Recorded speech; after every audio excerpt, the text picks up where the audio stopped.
ओम श्री सच्चिदानंद सद्गुरु साईनाथ महाराज की जय। 20 अध्याय श्री काका साहेब गृह सेविका माध्यम श्री दासगणुंकर विलक्षण समाधान अद्वितीय शिक्षा पद्धति ईशोपनिषदर शिक्षा श्री काका साहेब गृह सेविका द्वारा श्री दासगणुंकर समस्यार समाधान हुए से संक्रांत वर्णना श्री हेमाड पंत यह अध्याय करिसेंती। प्रारंभ श्री साई जे स्वयं भगवान मूलतः निराकार किंतु भक्त मानकर प्रेम परवश होई साकार रूप में आविर्भूत होइथिले। माया स्वरूपिणी अभिनेत्री साहाय्य एही विश्वर बृहत नाट्यशाला से एक महान अभिनेता भली अभिनय करिसेंती। आसंतु श्री साई बाबा ध्यान एवं नाम स्मरण करिबा। तापरे शिरडी को चली जाई मन देई मध्याह्न आरती परवर्ती कार्यक्रम देखिबा। आरती शेष हेबा परे श्री साई बाबा मस्जिद बाहर को चली आसी गोटे कोणरे ठिया होई अति करुणा और प्रेमपूर्ण दृष्टि रे भक्त मानकर उदी विभूति वितरण करुचंती। भक्त माने मध्य तांको सम्मुखरे ठिया होई तांको आडकु मुग्ध होई चाहि रही तांकर पदस्पर्श करुचंती एवं बाबांकर उदी वितरण रु आनंद उपभोग करुचंती। बाबा दुई हाथ रे भक्त माननको उदी देउचंती एवं निज हाथ रे किछि उदी नै भक्त माननको कपाळ रे लगाई देउचंती। बाबांको हृदय रे भक्त मानक प्रति असीम प्रेम थिला। से भक्तों भल पाई कहंती, हे भाऊ एथर जाओ पुणी जाओ आया तुमे मध्य घर को जाओ, अन्ना तुमे घर को जाओ, बापू तू भी जा जाई भात खा। ए भावरे बाबा प्रत्येक भक्त सांगरे कथाबार्ता करती एवं सेमानकु घर को जीवाको कहती। आह कि सुंदर दिल कि सुंदर थिला सेही दिन गुड़िक से जे एक बार अस्त होई गले आउ तांकु फेरी पाई हेला नाही। जदि तुमे कल्पना कर सेही दिन गुड़िकर कथा ताहले वर्तमान भी आनंद अनुभव करि पारिबो। एथर आमे श्री साई बाबांकर आनंदमय मूर्तिर ध्यान करिबा। विनम्र होई प्रेम और श्रद्धा पूर्वक तांकर चरण वंदना करी ए अध्यायर कहानीटी आरंभ करूची। ईशोपनिषद एकदा श्री दासगुप्ता ईशोपनिषदर एक टीका ग्रंथ जार नाम ईशा भाष्य भावार्थ बोधिनी ताहा लेखिबा आरंभ कले। प्रथमे एही ईशोपनिषद संपर्क रे संक्षिप्त परिचय देबा आवश्यक। वैदिक साहित्य रे मंत्र मानकर समावेश होइथिबारु एहाकु मंत्रोपनिषद कुहा जाय एवं एथिरे यजुर्वेदी अंतिम अध्याय रे अंश सम्मिलित हेबा फल रे एहा बाजस नै यजु संहितोपनिषद नाम प्रसिद्ध। वैदिक संहितार समावेश जोगु ही याको अन्य सबु उपनिषद ठारू उच्चतर मन करा जाय। केवल सेतिकी नुहे अन्य सबु उपनिषद केवल ईशोपनिषदर वर्णित तत्व गुड़िक उपरे आधारित टीका पंडित सातवेलंकर द्वारा रचित बृहदारण्यक उपनिषद और ईशोपनिषदर टीका प्रचलित टीका गुड़िकर मध्य श्रेष्ठ विवेचित हुए। Professor RD. राणादेଙ୍କ मतरे ईशोपनिषद गोटे क्षुद्र उपनिषद हेबा सत्वे एथिरे अनेक विषय समावेश होईछि जहा एक असाधारण अंतर्दृष्टि प्रदान करे। 18टी श्लोक रे आत्मतत्वर गोटे आदर्श संतंकर जीवनी जे आकर्षण और कष्ट संसर्ग मध्य भी अविचल रहंती। कर्मयोगरे सिद्धांत गुड़िकर प्रतिबिंब जे गुड़ी को परवर्ती काल रे सूत्र रे वर्णित करा जाय एवं ज्ञान और कर्तव्यर पोषाक तत्व गुड़िकर एथिरे वर्णित होईछि। सर्वशेष रे एथिरे नीति शिक्षा चमत्कारिता आत्म संबंध रे गुड़ तत्वर संग्रह देखिबाकू मिले।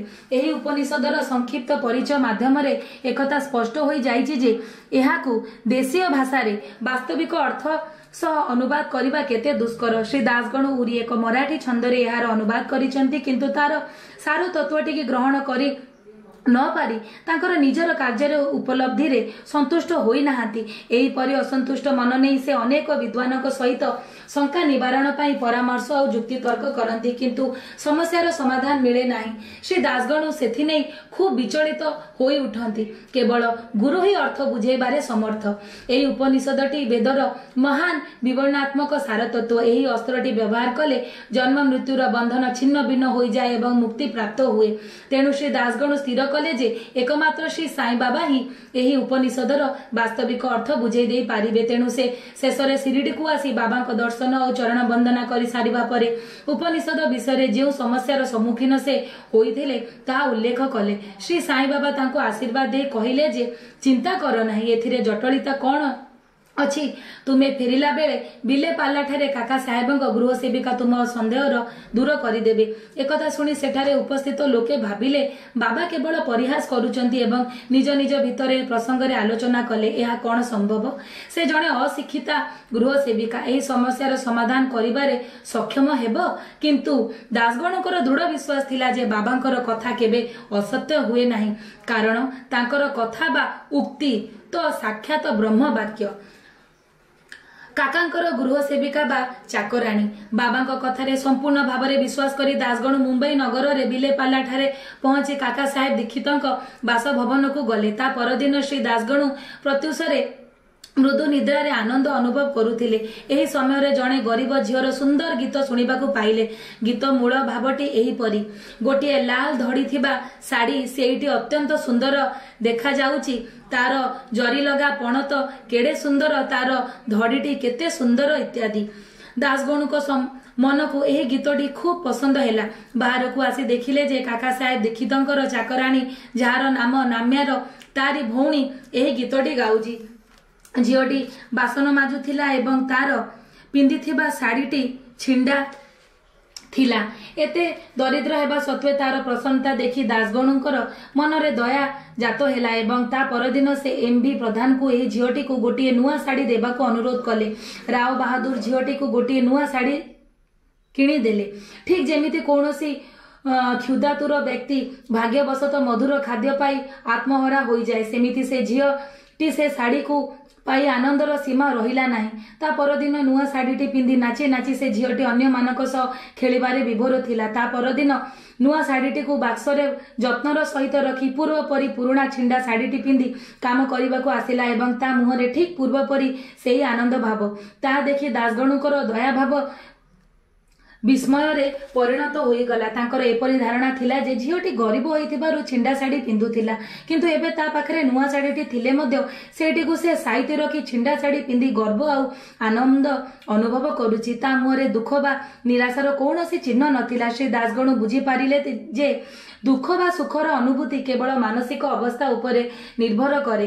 एही घटनाटी को गंभीर भावरे विचार करी से एही सिद्धांत रे उपनीत हेले जे भगवान जहा किछि देइचंती सेतिकिरे संतुष्ट हेबा उचित एवं जेउ धरणर परिस्थिति तांकरी दयारु मिले सेठी ही आम पई लाभप्रद हेबो। एही विशेष घटनाटी झीटीर गरीब अवस्था, तार छिंडा पुराणा लुगा, नुआ साड़ी देबार लोक आउ ताकू ग्रहण करिबा लोक, ए सबु ईश्वरक इच्छा अनुसारे होइथिला। श्री दासगण उपनिषद पाठ करिबार प्रत्यक्ष शिक्षा पाई गले, अर्थात जहा किछि आम पाखरे अछि सेतिकिरे संतुष्ट रहिबा उचित। एहार सारस्वत हेउछि सबु ईश्वरंकर इच्छा द्वारा नियंत्रण, तेणु सेथिरे संतुष्ट रहिले आमर कल्याण हेबो।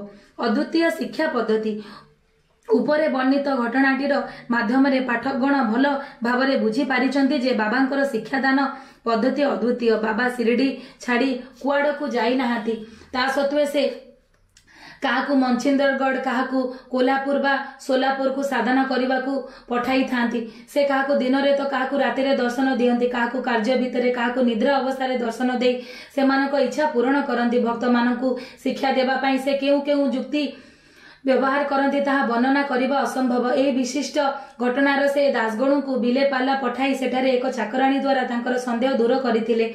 जेउ माने संदेह प्रकाश करिथिले जे श्री दासगणु को कौन बाहर को पठाइबा दरकार थिला से कौन निजे बुझाई पारि न थांते, सेमानकु मोर उत्तर थिला बाबा ठीक पथ ही अवलंबन करचंती, नतुबा श्री दासगण को किपरि भाबरे एक अमूल्य शिक्षा एही गरीब चाकराणी और तार शाढ़ीर माध्यम रे प्राप्त करी थांते। समग्र घटनाटी स्वयं साई बाबा ही रचना करथिले। ईशोपनिषदर शिक्षा। ईशोपनिषद मुख्य भावरे नीतिशास्त्र संबंधी उपदेश गुड़ी को आम सम्मुखरे उपस्थापित करिछि। आनंदर कथा एही जे एही उपनिषदर नीति निश्चित भावरे आध्यात्मिक विषय उपरे आधारित, जे गुड़िक विस्तृत भावरे एथिरे वर्णना करा जाइछि। उपनिषद आरंभ एही ठारू होइछि जे समस्त वस्तु ईश्वरक सहित उत्तप्रोत होई रहिछि। एही आत्म विषयक निर्देश रे गोटे उपसिद्धांत अछि, जे नीति संबंध रे उपदेश सेथिरु ग्रहण करिवार योग्य सेठी हेला जहा किछि ईश्वरक कृपारु प्राप्त हुए सेथिरे आनंद पाइबा उचित एवं दृढ़ विश्वास रखिबा उचित जे ईश्वर ही सर्वशक्तिमान।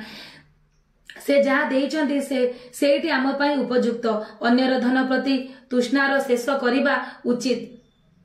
सारांश हैला जे निज पाखरे जेतिकी अछि सेतिकी रे संतुष्ट रहिबा कारण ताहा ईश्वरक इच्छा। पुणी चरित्र संबंध रे द्वितीय उपदेश हैला कर्तव्य को ईश्वरक इच्छा मन करी जीवन अतिबाहित करिबा उचित, विशेष करी सेही कर्म सबु जहाँ शास्त्र संपत्त। एही विषय रे उपनिषदर एही मत जे आलस्य आत्मार पतन घटे। शेष रे यह कुआ जाइछि जे जहाँ निकटरे समस्त प्राणी और पदार्थ आत्मस्वरूप होई जाइछि ता भितरे मोह किपरि बा सृष्टि होई पारिबो।